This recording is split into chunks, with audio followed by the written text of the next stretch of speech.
Right.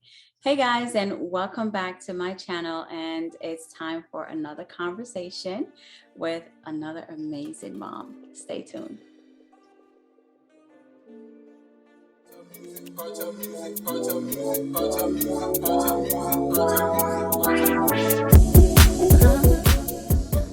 I have Cynthia here with me. I've known her since I was 18, 19 when I started college.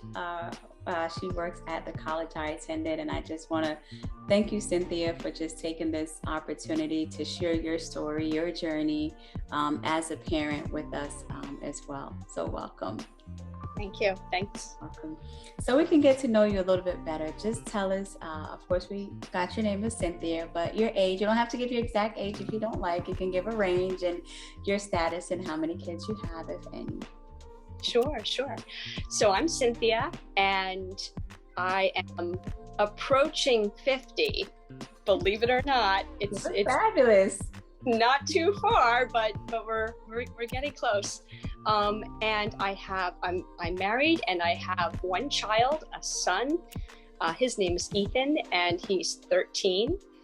And yeah, and we live in New Jersey, the state where I met Katika, and still here. So that's who I am, and we are. I don't want to jump too far ahead, but we are a homeschooling family, and that is a big component of how we live our life and some of the choices we make.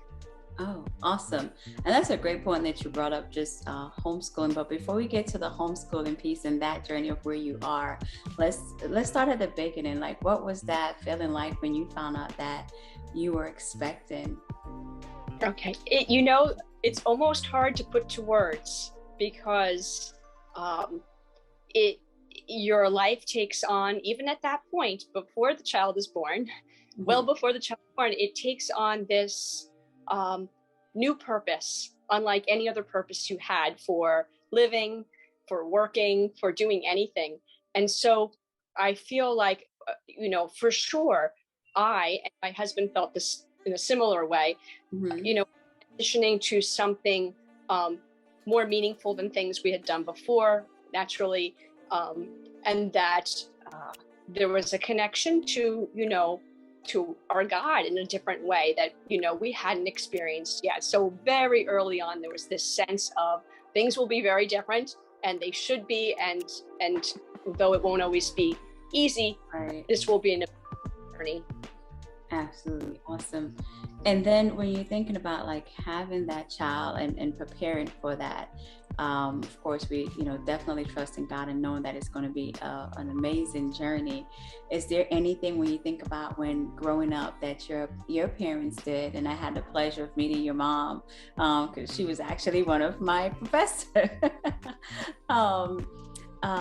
Anything that she did that kind of helped prepare you for that journey, and anything that you've used as well that she taught you? That's a great question. I think there are probably lots of things that I don't even notice that she taught me about, being a good parent or being thoughtful about how you interact with your child. But certainly one thing I remember growing up was that, she never just handed out praise. She would never tell me something was good or that I'd done well or that I had been cooperative if those things were really not true. So I knew when she said something complimentary or something that showed some kind of praise for an accomplishment, she really meant it. And so I thought, okay, that, without, putting it to words, I knew that as a parent that I would be authentic in my relationship, that I wouldn't say, hey, great job, if it really wasn't what you thought was your child's real effort into something. So I do remember that when she said it, she meant it. So it meant more to me that she would, comment on something that we'd done, even if it was just, something we contributed to the family, by doing that. If we did it well and did it right, she'd let us know that was well done. That was important, and you're part of something that means something. We're not just going to, throw all kinds of things at you that aren't real. So being a real parent and communicating authentically, I guess, is sort of like a big umbrella lesson I got from her. Okay. One of the things you said is just being a good parent and just being authentic. A lot of people, at least nowadays, that's kind of open, like what does it really mean to be a good parent, to be authentic? What does that mean for you? Like, that's the umbrella that your mom provided for you. But for you, what does it mean to be a good parent? That's also a great question. It's so good to be asked these things because it really forces you to reflect, and that's how we grow. Absolutely. So, right. I would say that I am learning that parenting is a process of discovery.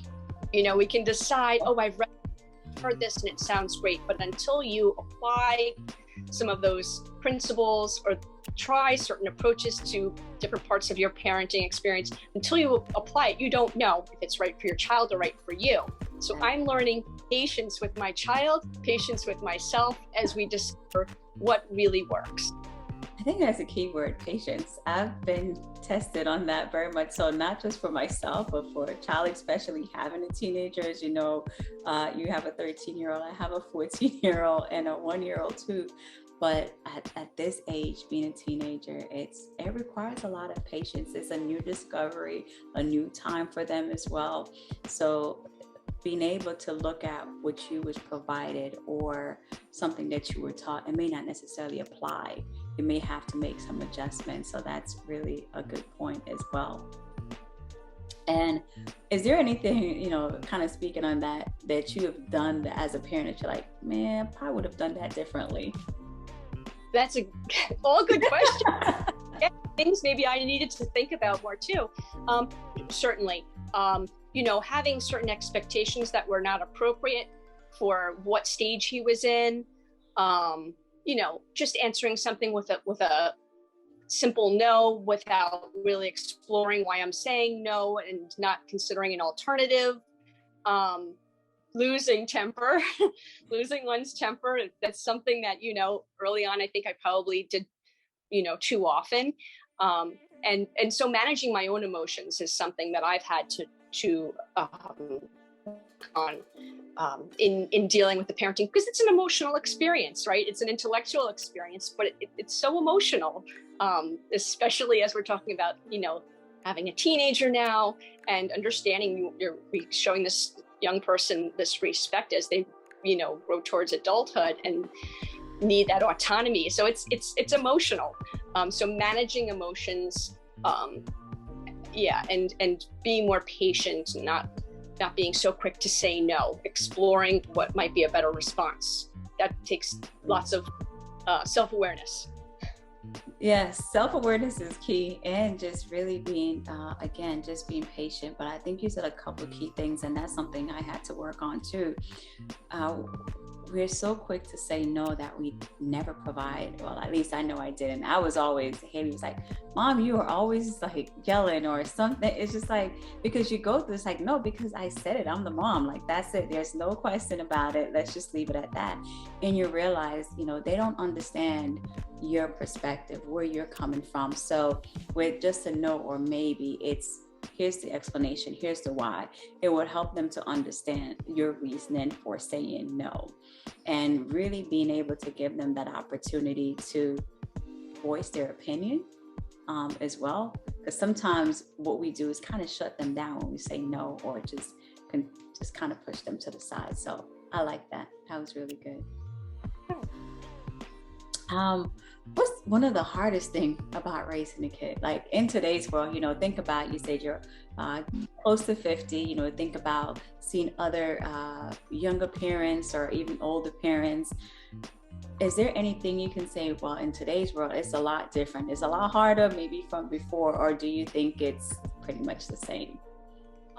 Certainly more challenging now probably than, we'll say, at least a couple of decades ago, right? Okay. I mean, gradually more challenging in different ways. Maybe in some ways things have improved or become easier. Mm-hmm. And I think there is more emphasis on communication. And I think that's been a real plus in the world of parenting.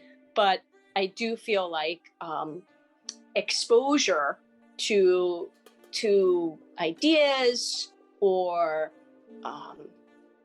activities that aren't age appropriate is probably the biggest challenge I think that I see a lot of parents and I would face now. And I'm always reminded, that we can't control everything, nor do we want to control everything. Right. I want to lose that faith in goodness guiding things too. But I do feel that being, hyper aware in the good sense, hyper aware about, the realities of the world and calling attention to it so that your child is prepared as best as he or she can be. And also, doing your best as a parent to guide them and keep them on that straight path, because they are growing up. The brain is still developing. They as a human are still growing.